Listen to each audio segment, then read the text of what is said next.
नमस्कार.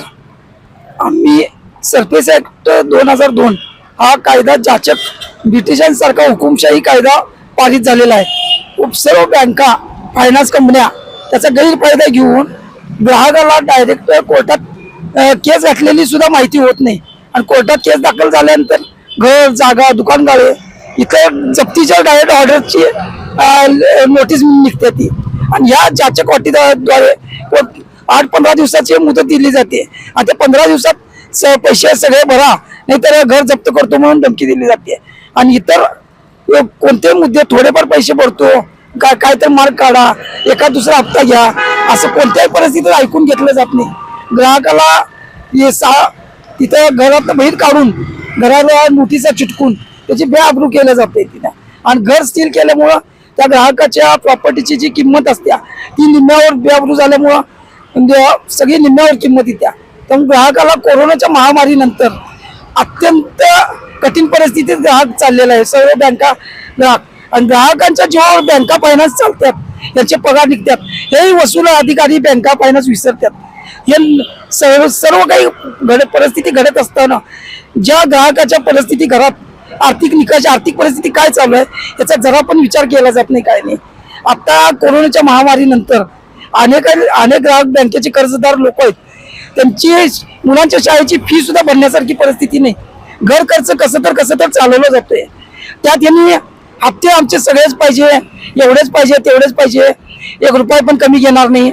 आता एकंदरीत 1-4 हप्ते तटले आम्ही त्यांना विनंती केली 1-2 हप्ते भरून घ्या साहेब 2 हप्ते नंतर भरतो किंवा NPA गेल्यानंतर तर एकदम त्यांनी आम्हाला तुमच्याजवळ ग्राहक नको अशा पद्धतीने भावना करून नोटीसच चालू करतात. बरं NPA गेल्यानंतर 10 हप्ते तटले आम्ही कसं तर हातापाया पडून पाहुणे मित्रमंडळीकडं थोडेफार पैसे गोळा केले साहेब 50% घ्या 4-5 हप्ते घ्या बाकीच्याला मुदत द्या अशा पद्धतीने विनंती केल्यानंतर कोणत्याही परिस्थितीत मान्य करत नाहीत आणि डायरेक्ट कोर्टात केस दाखल केली जाते आणि ती कोर्टात केस दाखल केलेली कोणतीही माहिती ग्राहकाला कळेल का माहिती नसते. पण त्या लोकांना सगळ्यांना आम्ही आव्हान करतो की आम्हाला एकत्र येऊन पाठिंबा द्या. सगळे मिळून एकीची ताकद भरपूर मोठी असते. एकत्र येऊन लढा देऊन यातनं मार्ग काढायसाठी सरकारला हातापाया पडून आपण विनंती करून सगळीजण परत स्थिर होऊया लवकरात लवकर यासाठी आम्ही विनंती करून उपोषणाचा पर्याय निवडलाय. ते मला या कायद्या बाबतीत असं बोलायचं आहे की आता आपली जी बँकांनी जे नोटिसा काढून घर जप्ती करण्याचा जो पायंडा उचललेला आहे तर आम्ही यासाठी जिल्हाधिकारी कार्यालयाच्या ऑफिसच्या बाहेर आज आंदोलन उपोषण करत आहे. आज दुसरा दिवस आहे आणि हा लढा आम्ही एवढ्यासाठी देत आहोत की सर्वांनी एकत्र येऊन आणि या गोष्टीसाठी आम्हाला न्याय मिळण्यासाठी आम्ही या आमच्या काही मागण्या आहेत त्या मागण्या शासनानं आणि सरकारनं मान्य कराव्यात यासाठी आम्ही हा लढा द्यायला लागलोय.